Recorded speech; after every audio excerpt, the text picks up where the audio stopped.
Welcome sa Durs 2.0. Fresh at nagbabagang happenings bang hanap mo? Mga padabarkads man yan o mga trending topics? Pwes, sagutan natin yan. Kaya naman isubscribe nyo na ang ating channel para sa mga nagbabagang balita everyday. So ayun, welcome back again sa ating YouTube channel mga Kadaverkads, and for today's video nga pag-uusapan natin ay ang mga pangyayari po sa loob at sa labas ng Itbulaga, particularly po sa Metro Manila Film Festival na kung saan talaga naman pong napakainit ng labanan dito ng 10 movie. Lalo na po ang movie nitong si Vice Ganda and Bossing Vic Soto. So silang dalawa yung naglalaban-laban dito mga Kadaverkads. And napakarami nating tatalakayin sa update natin ito. Pero bago yan, nais ko lamang pong i-share sa inyo itong Instagram story ni Ma'am Pauline Luna mula ito sa Spot Entertainment. Ito daw yung review ng naturang article. The Kingdom is a remarkable achievement daw and Vic Soto is terrific in it. Nirepost din itong si Pauline Luna Soto itong 21 tickets for The Kingdom. So talagang bultuhan po na bumili itong mga Dabarkads natin, no? Talaga naman pong humahabol ang The Kingdom kasi nitong mga nakaraan ang dami po nilang dinagdag na sinihan. Nasa 100 plus yon. So 'di ba 100 plus yung sinihan first day po ng mga movie para po sa MMFF, nasa 100 plus. Pero yung dinagdag po ngayon nitong mga nakarang araw dito po sa The Kingdom, halos 200 plus na rin siguro yun mga Kadabarkads. So ngayon lamang po magbabawi ang The Kingdom kasi hinahanap po ang kanilang pelikula sa mga sinihan. Kaya naman yung mga sinihan, syempre magkakanda o gagaya na bilhin etong The Kingdom, no, para mapalabas dito sa kanilang mga sinihan. Kaya naman kung inyo mapapansin, bultuhan po yung mga binibili ng mga netizen dito para mapanood din po nila ito kasi trending ito nationwide. And since si Vice Ganda and Bossing Vic Soto ay lumabas sa comfort zone nila, 'di ba mga comedy po yung ginagawa nila sa mga nakaraan po nilang movie. Ngayon, seryoso yung kanilang naging entry para po dito sa Metro Manila Film Festival. Kaya naman pinuri po no sila Vice, si Bossing Vic Soto. Sabi nga dito, it's about time. Netizen praise Vice Ganda, Vic Soto for stepping out of their comfort zone in MMFF 2024. Sabi dito, after 5 years, ace comedians and noontime icons Vice Ganda and Vic Soto has once again slugged it out for the 2024 Metro Manila Film Festival box office, but this time netizen praise the two comedians. This comes after both Vice and Soto step out of their comfort zone and did dramatic films for the 50th edition of the MMFF. Netizens said that Soto and Vice's decision to step out from doing slapstick comedy and comedy bar style is one of their best decisions.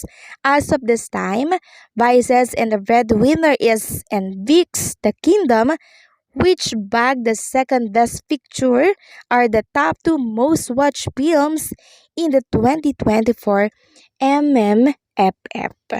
So, kakaibang Vice Ganda and Bossing Vic Soto yung napanood natin, di ba? Sa katapos lamang po na panonood natin para po dito sa kanilang movie. Talagang napahanga po nila tayo. Lalo na syempre yung pelikula ni Bossing Vic Soto, ha? Hindi po madali yung ginawa ni Bossing Vic Soto kasi from comedy, naging siya, yung serious yung role niya. Kaya talagang dapat ma-recognize itong ginawa pong acting ni Bossing Vic Soto. 'Di ba? Napakalalim po talaga ng drama ng The Kingdom. Although, mayroong mga napapansin yung ilang mga nakapanood na yung paggalaw ni Bossing Vic Soto. Talagang makikita doon na may edad na siya, given na po yun. Kasi ilang taon na si Bossing Vic Soto, pero young looking pa rin siya and nagagawa niya pa rin po ng maayos yung kanyang role doon and syempre yung kanyang pag-arte. Ngayon, magdako naman tayo dito sa post ng show business. Sabi niya dito, yung special jury citation daw ni Vice Ganda para sa MMFF 2024 ay mas deserving daw kay Vic Soto. Sabi niya dito, mainit na usapin ngayon ang pagkapanalo ni Vice Ganda ng Special Jury Citation sa MMFF 2024 Gabi ng Parangal. Matapos sabihin ng ilang netizen na tila may ibang artista na mas karapat-dapat para sa parangal na ito. Ayon sa mga opisyal ng MMFF, ang award ay ibinigay kay Vice Ganda dahil sa kanyang pelikula na has broken the ground and gone out of the familiar and the comfort zone, ngunit hindi ito nakaligtas sa kritisismo ng publiko. Maraming netizen ang nagtatanong kung bakit si Vice Ganda ang napili. Gayong mayroon ding ibang veteranong artista tulad ni Vic Soto na maaring mas angkop sa kategoryang ito. Ayon sa ilang netizens, hindi bago kay Vice Ganda ang paggawa ng comedy drama kaya't hindi raw ito maituturing na paglaba sa comfort zone. Sinabi rin nilang mas madrama lang siguro yung movie niya ngayon pero it's still the same genre na ginagawa niya for years. Kung groundbreaking ang usapan, bakit hindi si Vic Soto na sumubok ng bagong tema at nagdala ng bago sa kanyang pelikula? Deserving naman ni Vice pero kung breaking the ground ang criteria, mas angkop siguro si Vic Soto na nag-venture sa iba't ibang teams. Ang pagkapanalo ni Vice Ganda ng Special Jury Citation sa MMFF 2024 ay nagdulot ng magkakaibang opinyon mula sa netizen. Habang marami ang masaya para sa kanyang tagumpay, may mga tanong pa rin tungkol sa criteria ng nasabing award at kung bakit hindi napansin ang ibang artista tulad ni Vic Soto. Sa huli, mahalaga ang mas malinaw na pagpapaliwanag sa mga ganitong parangal upang maiwasan ang kontrobersya at mamanatili ang tiwala ng publiko sa industriya ng pelikulang Pilipino. Ikaw na nanonood, sang-ayon ka ba sa pagkapanalo ni Vice Ganda ng Special Jury Citation o may iba kang bet? Magkomento sa baba daw at nang malaman natin syempre. Well, para sa akin mga kadabarkads, yung mga award na yan, hayaan na po natin yan. Kung kanino nila binigay, hayaan na lang po natin. Kasi alam naman natin, 'di ba, na talaga namang wala nang dapat pong patunayan si Bossing Vic Soto. Siya ang best actor para sa atin.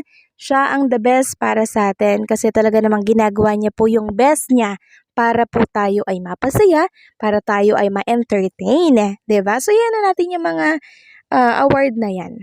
Samantalang, ang MMFF Executive Committee ay naglabas po ng special statement regarding the tribute to movie icons video involving Miss Eugene Domingo aired during Gabi ng Parangal last December 27. So, ito po yung statement nila. We've noted concerns regarding the video tribute featuring Miss Eugene Domingo at the recent Gabi ng Parangal. This was intended as a tribute to luminaries, both living and past, and who have contributed to the MMFF over its 50 years history, not an in memoriam segment. The tribute included MMFF icon like Joseph Estrada, Christopher De Leon, Hilda Coronel, Ruel Bernal, Ami Austria, Vilma Santos, Charo Santos, Nora Honor, and Eugene Domingo. We hope this clears up any misunderstanding and allows us to focus on celebrating the film industry's achievements. So walang hanggang paliwanagan kasi meron po kasing mga umaalma Pero sabi ko nga po, yan na po natin yung award na yan. As long as alam naman natin sa mga sarili po natin kung sino talaga yung mga deserving talaga, no? Samantalang pag-usapan naman natin ang tungkol dito sa nabasa ko po sa X tungkol sa isang movie na di umano ay pinull out daw sa ibang mga sinihan. Sabi kasi dito ni Bordang Barbie Bones, may Vice promoting Green Bones sa It's Showtime amid controversy na pag-pull out ng 67 cinemas sa hashtag and the breadwinner is dahil sa Maurice and Anthony issue and negative reviews. Oh, so sweet. This is the spirit of MMFF. Love lang guys. So, pinromote po sa It's Showtime itong The Green Bones and syempre prinomote din ni Ma'am Iza Calzado itong The Kingdom na panoorin daw po natin. And syempre lahat ng kalahok sa Metro Manila Film Festival ay bigyan daw natin ng pagkakataon. So, may katotohanan kaya na nag-pull out yung 67 cinemas dito po sa pelikula ni Vice Ganda? So, dinagdag pa po ni Bortang Barbie Bones na ikaw bahala pero ako panonoorin ko yung Breadwinner sa Manila na full out na dito eh. I'll try to give it a shot. Ikaw bahala kung ayaw mong mapanood ang GB, kawawa ka. So, nag-pull out na daw sa Manila itong And the Breadwinner Is. And since nag-circulate sa mundo po ng X itong tungkol sa pagpupull out di umano ng 67 cinemas sa pelikula po nitong si Vice Ganda, nagsalita po itong Head Advertising and Promotions and Rise Artist Studio ng ABS-CBN Film Production Inc. na si Miko Del Rosario. So sabi niya po dito sa kanyang story, 241 cinemas for And the Breadwinner Is as of December 29, 7 p.m. Then, pinost niya po itong post ni Bortang Barbie Bones. Then, nakita naman ito ni Bortang Barbie Bones. Sabi niya, sino kaya sa kanila ang nagsasabi ng totoo? 241 cinemas or 220 cinemas? Kaloka mga akla. Magsundo nga kayo basta ayon sa aking reliable source, 170 cinemas na lang dahil pinull out. Kahit dito sa Manila, yung cinema nila binigay na daw sa Green Bones. So hindi ko alam kung sino po ang nagsasabi ng totoo dito.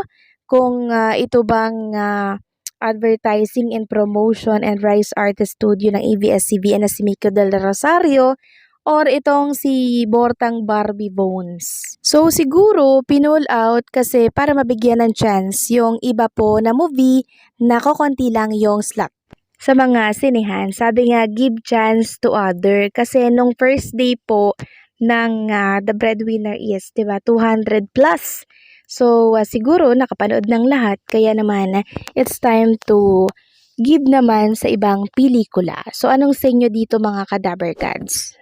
So hanggang dito na lamang po ang update natin. Maraming salamat po sa patuloy na pagsuporta and don't forget to like, share, comment, and subscribe.